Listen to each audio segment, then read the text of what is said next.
Let's open the floor. Does anyone have any questions? Ted? I'm gonna row the mic as well. Hello. Yeah. Is that one on as well? Yeah. Question for Daisy. You said that The Cosmic Trigger was the next logical book, right, to do a new play. What's the next book that's going to become a play? I don't know if any of you noticed out there on the table the mushroom at the end of the world.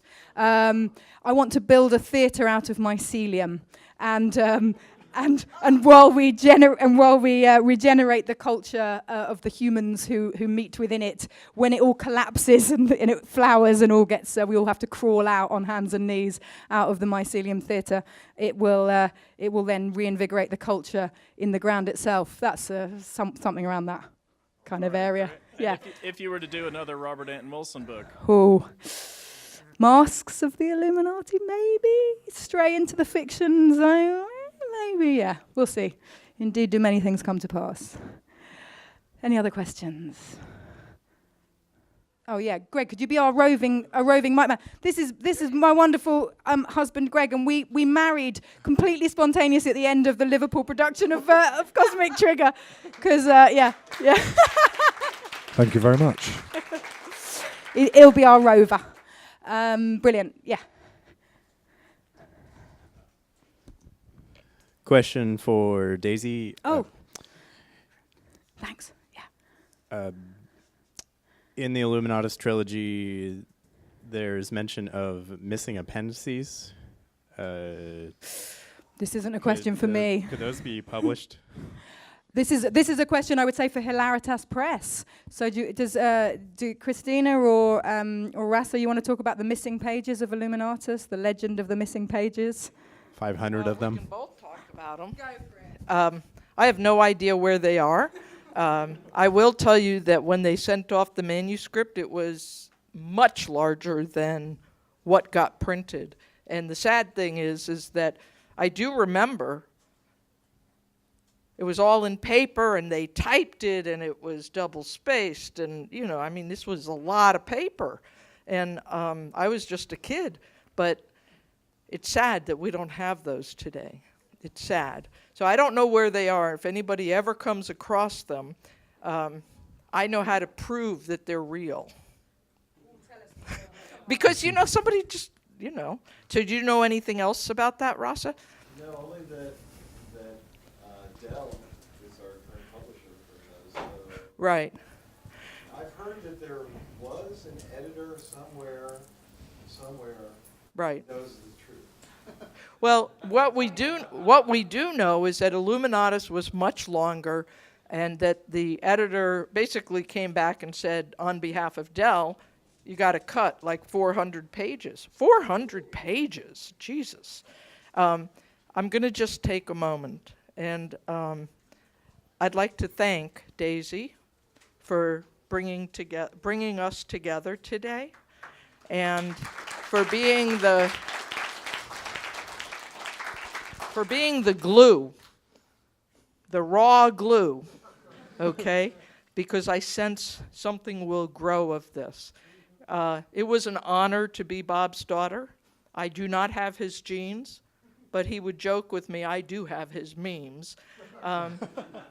He married my mom when I was 9 months old, and so he is the man who raised me. Was he a good father? No.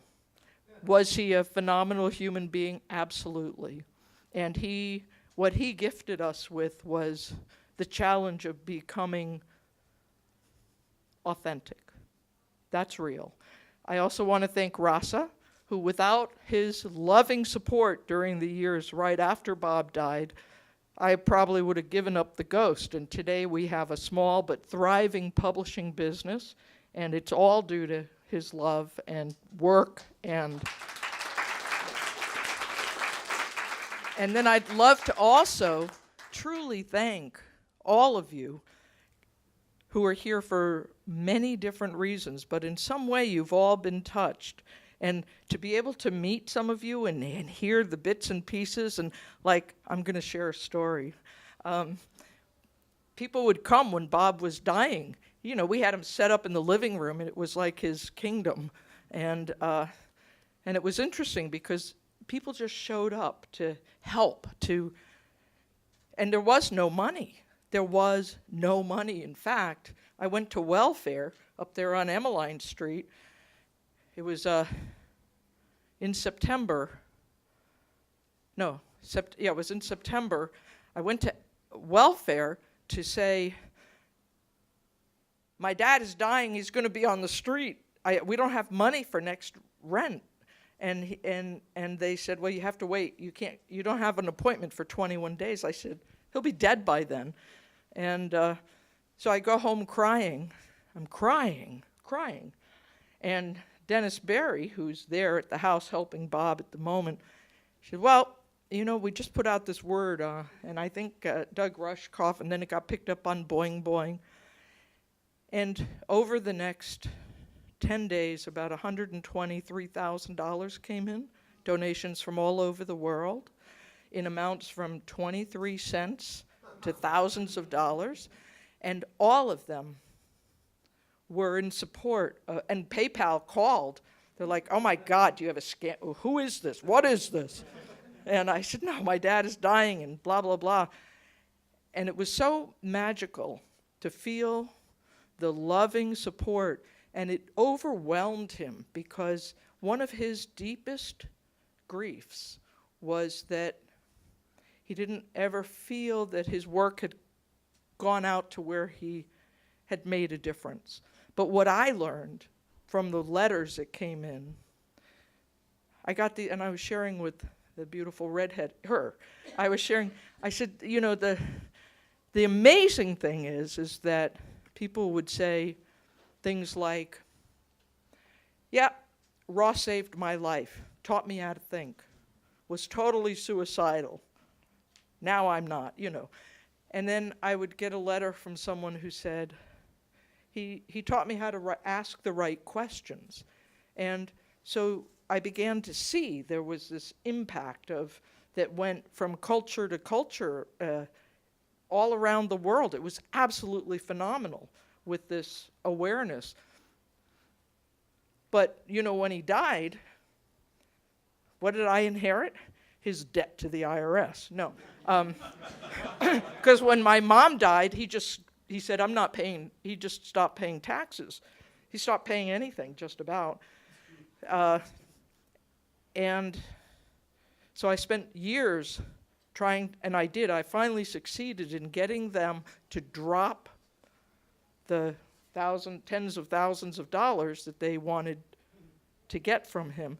And now we're just beginning to put together this Build Hilaritas Press. And our hope is that for you artists and creative people, we want Hilaritas to become a platform for creative emergence, you might say, in all different kinds of art forms, and somehow or other make it, as collaborative as possible. And, growing up in Ra's house was fraught with danger because, my parents thought that we were like little adults. Oh, you want to hitchhike across Mexico? No problem. Here's $75. You don't do that anymore. But so it was a remarkable time, and he was a remarkable man. And what I want to say is that he would be so touched by this grouping. He would be slightly embarrassed. And he would also be deeply inspired because the only thing he ever wanted to do was communicate some of his ideas. That's what he really wanted. And I watched him as a child. I watched him write bad checks to put food on the table. I watched him take shit jobs, and I watched him get screwed over by publishers. And I don't like a world where an artist, a true artist, gets diminished and doesn't get supported for the contribution that is so important to this world. And that's art in all forms. could be dance, it could be drawing, it could be whatever. It could be media mixing. So anyway, so that, I don't know why, I just felt I had to say this. And I'll tell a story about David. Bob liked you. He did. And I remember when I think you sent him a book or something, and he's like, yeah, this guy wants me to read it. Then he thought it was pretty good, you know? And he rarely would take on reading people's work at the last years of his life. And he also wouldn't edit people's work. He was a very good editor. But he just had to be very selective about his work. And his choice to support David's work was, I knew it was a big thing. It meant he saw something of good value. And David came over when Bob was, bedridden and was helping to feed him. Because Bob, the last 8 months of his life, he couldn't even bring a fork to his mouth. We did it all. Even a cigarette, he couldn't, oh my God,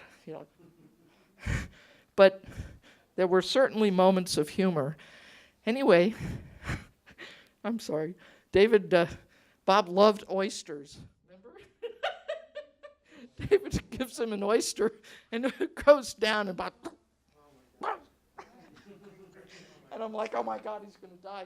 And I run over and I grab him and, try to get that thing going.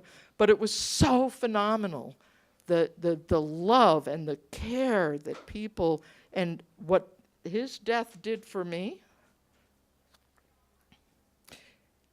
Our death is as much of a gift to those around us as our birth, if not more. And we don't want to forget that, because it's the crescendo of a life well lived. And Bob lived a good life. It was a rich life and a difficult life. And I got to see him as a kid. I'm 14 years old, and I walk into the kitchen, and his head is going against the wall, and he's crying, and he's saying, why me? Why me? I put my hand on his shoulder, because I was like, what do I do? What do I do? He was very volatile, in certain ways. I put my hand on his shoulder, and he turned around and he said to me, oh, Chris, you're so kind. I can't remember anyway, it was just interesting, because he went from his deep sense, because he didn't know anybody was there. I walk up, and to immediately turning around and validating me. And that was part of the preciousness of his simplicity, because he was really a very simple man. Brilliant, but like when we went to the Italian restaurant in San Francisco, and he tastes this minestrone soup. This is the best soup I've ever eaten in my life. And I was like, it's crap, But he enjoyed things in a way that was precious and simple and elemental. And I've learned a lot from that. It didn't matter that it wasn't that good of a soup. In that moment, it was the best soup. And that's precious. So, and John, thank you. Thank you for coming. John illustrated the cosmic trigger. And I don't know everybody's roles here, but I just, thank you. Yes? I'm your mom, and I congratulate you for having her DNA. Yeah. Oh, and here's the thing about my mom. I will say she was extraordinarily beautiful as a young woman. Tiny little thing, and brilliant, very smart. And I'm not sure what happened with my bio dad. I just know he ended up being kind of an asshole. And so she ran away from him with us two little girls. And she ran off to Mexico. She was very dramatic. Anyway, we came back. She met Bob she was taken by oh my God, it's such a story. And it's all coming out. But we had a neighbor woman who was interested in my bio dad. She had two little kids. My mom had two little kids. Well, this woman heard of Robert Wilson. His name at the time was Robert Edward Wilson, who was deep into the General Semantic Society in New York City, and he was going to be giving a talk. And so Judy, this woman, asked my mom, Arlen, I think you'd like this. Let's go listen to him. And to make a long story short, Bob took one look at my mom, Arlen, and was like stupefied, really. Something happened in him, and it's funny because those who knew him, he only had eyes for her. And there was such a love between them, although she was kind of ditzy in some ways.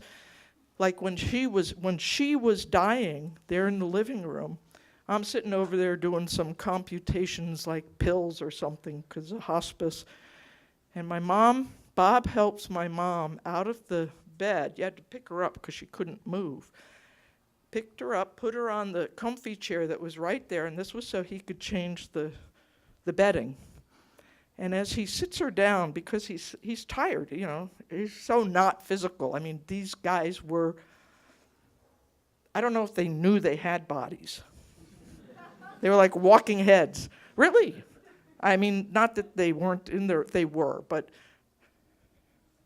anyway, he said to her, and there's my mom, she's sitting there, and she's like, her head is like this, and her face is half drooping. She can't talk well.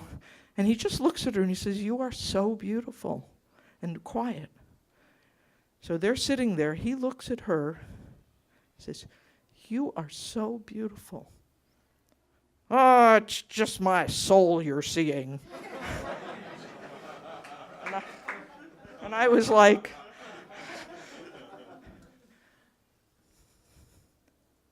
I saw elements of beauty, and I learned, but I also learned how pathetically dysfunctional they were, not because they wanted to be, but because of our condition as human beings. And we all struggle to keep moving forward, And so there's a little taste of Bobism. Christina, that was wonderful. And I don't know about anyone else, but I feel like any Q&A after that incredible testifying, it was really amazing to hear you, would just couldn't top that. So why don't we just ask our questions to each other while we dance and call that the talky bit of the day. Does everyone concur with that as an idea? Hey, hilarious! Oh, hell, Discordia.